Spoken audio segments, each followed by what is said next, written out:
Hello बच्चों, आज हम नाभिक की बंधन ऊर्जा तथा द्रव्यमान क्षति के बारे में पढ़ रहे हैं। नाभिक की बंधन ऊर्जा क्या होती है?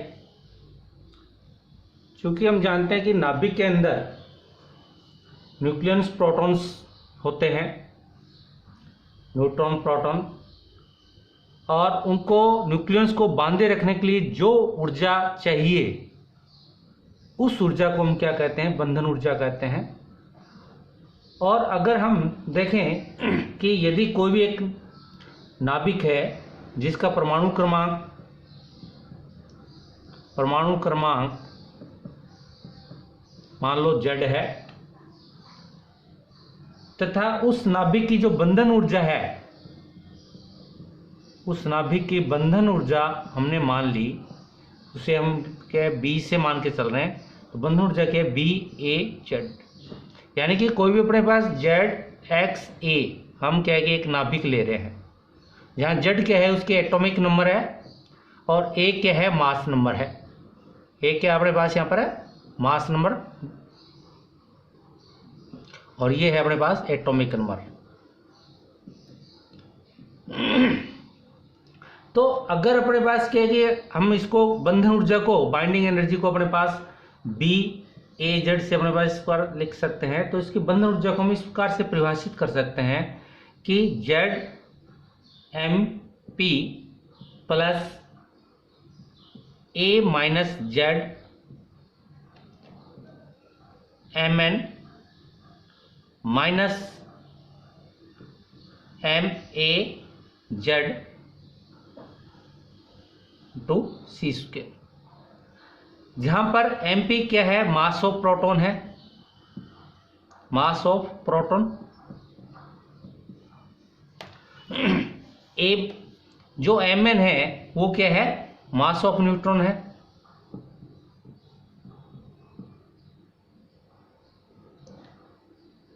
A माइनस Z क्या है? न्यूट्रॉन्स की संख्या है, नंबर ऑफ न्यूट्रॉन्स। Z क्या है? अपने पास एटॉमिक नंबर है। और MAZ ये क्या है? जो अपने पास न्यूक्लियस है, उस न्यूक्लियस का क्या है कि मास है। तो इस प्रकार, और C यहाँ पर क्या है? C क्या है? लाइट वेलोसिटी है, लाइट वेलोसिटी, जिसका हमारा अपने पास क्या है? 3 × 10⁸ मीटर पर सेकंड होता है। तो इस प्रकार हम क्या है इसको परिभाषित कर सकते हैं, या ये कहें कि जो बाइंडिंग एनर्जी है वो एक नाभिक को उसके घटक न्यूक्लियस में विभक्त करने के लिए आवश्यक ऊर्जा है। अपन ये कह सकते हैं कि बंधन ऊर्जा है वो उसके जो न्यूक्लियस है, न्यूक्लियस में क्या आता है? न्यूट्रॉन प्रोटॉन्स है, उनको अलग करने के लिए जो भी क्या है कि आवश्यक ऊर्जा है, उस ऊर्जा को हम क्या कहते हैं? बंधन ऊर्जा कहते हैं। अगर अपने पास इसमें देखें, इसको हम इस प्रकार से भी लिख सकते हैं, मान लो कि बाइंडिंग एनर्जी जो है BAZ बराबर, अपने पास इसको हम ZMH plus A minus ZMN minus MAZ, और अपने पास क्या है? C square. वही चीज यहां अपने पास क्या है कि मास ऑफ प्रोटॉन, या ये क्या है? मास ऑफ हाइड्रोजन है, तो MS mass of hydrogen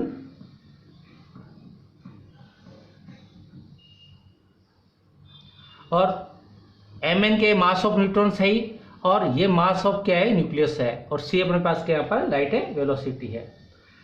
nuclear physics में अपने क्या करते हैं कि नॉर्मली जो मास अपने पास है, मास को हम क्या है कि AMU में यूज करते हैं,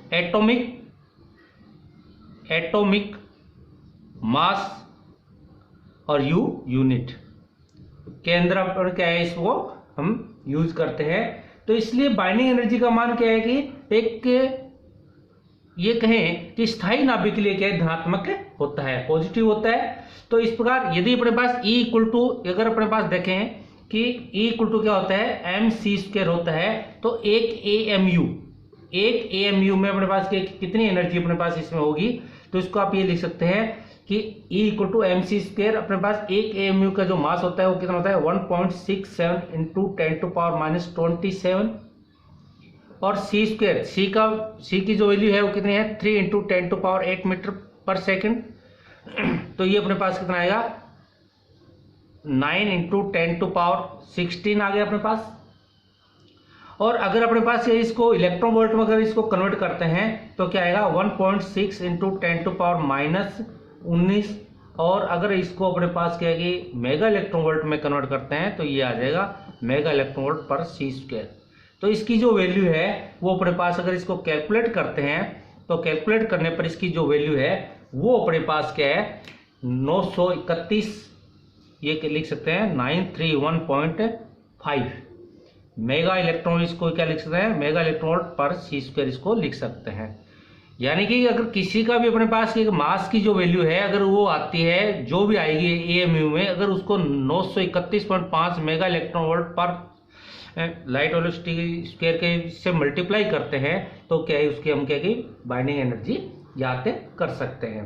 तो इस प्रकार अपने पास क्या है कि हम देखते हैं कि अगर अपने बाइंडिंग एनर्जी का जो मान है वो क्या है BAZ अपने पास अगर देखें तो वो कितना आना चाहिए, वो अपने पास क्या कि डेल्टा M इंटू अपने पास कितना लिख सकते हैं हम 931.5 MeV पर AMU, ये अपने पास इसमें लिख सकते हैं। यानी कि डेल्टा M का जो मान है वो किसके अंदर है AMU के अंदर मान है, वो मान अगर इसमें रखें तो हम क्या कि उस न्यूक्लियस की बाइंडिंग एनर्जी याद कर सकते हैं। अगर अपने पास फॉर एग्जांपल अपने पास अगर देखते हैं तो एग्जांपल से कोई भी हम क्या है कि एक एग्जांपल ले रहे हैं, जैसे अपने पास एग्जांपल ले रहे हैं कोई भी मास ऑफ हाइड्रोजन है उसकी वैल्यू जो अपने पास 1.00782 AMU अगर दे रखी है, और मास ऑफ न्यूट्रॉन जो है वो अपने पास ये है 1.0086665 AMU अगर दी हुई है, और मास ऑफ जो अपने पास ये देख रहे हैं हीलियम नाभिक अपने पास यहाँ पर ले रहे हैं, कौन सा नाभिक ले रहे हैं हीलियम नाभिक ले रहे हैं, जिसका अपने पास जो मास है वो कितना है 4.00260 AMU। तो अपने पास हीलियम नाभिक की 2 हीलियम 4 होता है, इस नाभिक की अपने पास क्या कैलकुलेट करनी है हमें बाइंडिंग एनर्जी कैलकुलेट करनी है। हम यहाँ पर अपने पास कई बार कहे कि AMU को अपने पास डायरेक्ट इनकी जगह अपने पास U लिखा भी हुआ आता है, तो उस स्थिति में अपने पास क्या U का मतलब ही क्या है कि एटॉमिक मास यूनिट है। तो ये भी अपने पास इसमें कोई कंफ्यूज होने वाली बात नहीं है कि हम इसको इस रूप में भी लिख सकते हैं, इसके आगे U भी लिखा हुआ आ सकता है, तो ये ध्यान रखना। तो अब अपने पास अगर देखें तो बाइंडिंग एनर्जी जो अपने पास किसकी निकाल रहे हैं हीलियम नाभिक की निकाल रहे हैं, देखो तो इसमें क्या आएगा अपने पास फॉर्मूला अपने पास कितना है, फॉर्मूला हमने जो लिखा था वो क्या था, बाइंडिंग एनर्जी का फॉर्मूला ये था, बाइंडिंग एनर्जी BAZ ये था, तो कितना अपने पास आया था ZMH plus A minus ZMN minus MAZ into C², ये अपने पास फॉर्मूला था बाइंडिंग एनर्जी हमने जो पीछे किया था। तो इसमें अगर अपने देखते हैं कि ZMH यानी Z क्या है अपने पास एटॉमिक नंबर हीलियम का कितना है अपने पास यहाँ पर 2 है, तो हीलियम का एटॉमिक नंबर 2 है तो अपने पास कितना आया 2 इंटू मास ऑफ हाइड्रोजन अपने पास यहाँ ये दिया हुआ है 1.00785 ये आ गया। फिर अपने पास क्या है प्लस A माइनस Z क्या है, ये अपने पास इसको लिखते हैं ZXA, यही लिखते हैं, कोई भी एटॉमिक अपने पास नाभिक है या न्यूक्लियस उसको हम ZXA लिखते हैं। तो A माइनस Z क्या हुआ, A minus Z number of neutrons की संख्या, तो यहाँ पर अपने पास क्या 2 हीलियम 4 है तो 4 माइनस 2 कितना आया 2, तो ये भी अपने पास यहाँ कितना आ गया 2 इंटू 1.0086665 माइनस अपने पास यहाँ पर क्या है, माइनस अपने पास क्या है कि न्यूक्लियस की जो अपने पास के मास है वो कितना दिया हुआ है, वो ये दिया हुआ है, वो हमें दिया हुआ है 4.00260 ये अपने पास से दिया हुआ है। तो इसको अपने पास मल्टीप्लाई में हम क्या लिख सकते हैं, बाइंडिंग एनर्जी क्या है निकाले 931.5 अपने पास क्या है MeV अपॉन ये आ गया मान लो पर AMU जो भी है। तो अब अपने पास यहाँ पर कितना आएगा, इसकी अगर अपने पास कैलकुलेशन करते हैं तो कैलकुलेशन करने पर अपने पास कितना आएगा, इसको और इसको अपने देखते हैं, इन दोनों को जोड़ के अगर ये इसको के सब्ट्रैक्ट करते हैं तो अपने पास कितना आएगा, ये आया अपने पास से 0.03038 मल्टीप्लाई बाई 931.5 MeV, क्योंकि इसकी मास ऑफ जो इसकी जो यूनिट है AMU जो अपने पास था वो AMU से AMU कट गई, तो अपने पास ये सारा इसका एनर्जी में आ गया मेगा इलेक्ट्रॉन वोल्ट में, और इसकी अपने पास कितने आ जाएगी 28.3 मेगा इलेक्ट्रॉन वोल्ट। ये इसकी क्या है अपने पास है टोटल बाइंडिंग एनर्जी आ गई किसकी, हीलियम नाभिक की। जो हीलियम नाभिक है उस हीलियम नाभिक के अपने पास कितनी आ रही है 28.3 मेगा इलेक्ट्रॉन वोल्ट आ रही है। अब हम क्या है इसमें मास डिफेक्ट है द्रव्यमान क्षति के बारे में पढ़ रहे हैं। मास डिफेक्ट क्या होता है इसके बारे में हम जानेंगे। मास डिफेक्ट में जैसे अपने पास ये हमने एग्जांपल देखा था, इस एग्जांपल में मास ऑफ हाइड्रोजन अपने पास ये दिया हुआ था, मास ऑफ न्यूट्रॉन अपने पास ये दिया हुआ था, और जो न्यूक्लियस जो था हीलियम न्यूक्लियस उसकी जो अपने पास है वो मास ये दिया हुआ था। तो अगर 2 हीलियम 4 का अपने पास जो जैसे हमने कहा कि फॉर्मूले से हम देखते हैं कि फॉर्मूले से अपने पास यहाँ पर क्या था फॉर्मूला अपने पास ये था कि डेल्टा M अगर अपने पास मास डिफेक्ट की अपने पास बात करें तो ZMP plus A minus ZMN minus MAZ ये लिख सकते हैं। यानी कि इसका मतलब क्या हुआ कि मास ऑफ प्रोटॉन और मास ऑफ न्यूट्रॉन, जहां पर Z क्या है एटॉमिक नंबर है और A माइनस Z क्या है नंबर ऑफ न्यूट्रॉन्स की संख्या आ गई, और MAZ अपने पास क्या आ गया यहाँ पर मास ऑफ न्यूक्लियस आ गया। जहां पर अपने पास अगर चाहें तो इसको MP की जगह हम क्या है इसमें ये MH भी लिख सकते हैं। MH अपने पास क्या आ जाएगा मास ऑफ हाइड्रोजन आ जाएगा।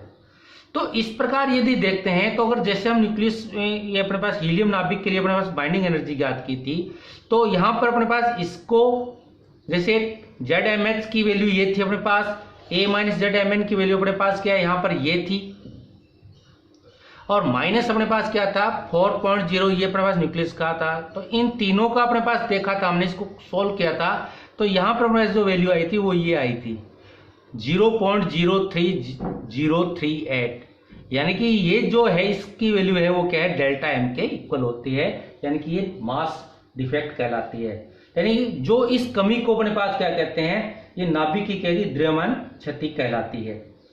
और इसी द्रव्यमान क्षति को यदि अपने पास क्या है कि अगर बाइंडिंग एनर्जी में अपने पास कैलकुलेट करते हैं तो बाइंडिंग एनर्जी है वो अपने पास क्या आएगी, बंधन जो ऊर्जा है बंधन ऊर्जा वो अपने पास कितना आएगी, अपने पास इसको ये लिख सकते हैं द्रव्यमान क्षति के तुल्य ऊर्जा, मतलब के तुल्य ऊर्जा, यानी कि अपने पास द्रव्यमान क्षति है इसके इक्विवेलेंट क्या है कि एनर्जी जो है वो आ जाएगी। तो इसको अपने पास के ये लिख सकते हैं EB, यानी EB बाइंडिंग एनर्जी से लिख सकते हैं। तो डेल्टा M जो है वो किस में अपने पास डेल्टा M किस में ले रहे हैं AMU में ले रहे हैं, क्या AMU में ले रहे हैं, ठीक है। और इनटू अपने पास कितना आएगा 931.5, ठीक है, ये MEV पर AMU आ गया। तो अपने पास डेल्टा M और इसका अपने मल्टीप्लाई करते हैं तो ये अपने पास क्या आ जाएगी, अपने पास से बाइंडिंग एनर्जी आ जाएगी। और डेल्टा M का मान अगर अपने पास यहां से देखें हीलियम नाभिक के लिए वो अपने पास क्या कि 0.03038 प्राप्त हो रहा है।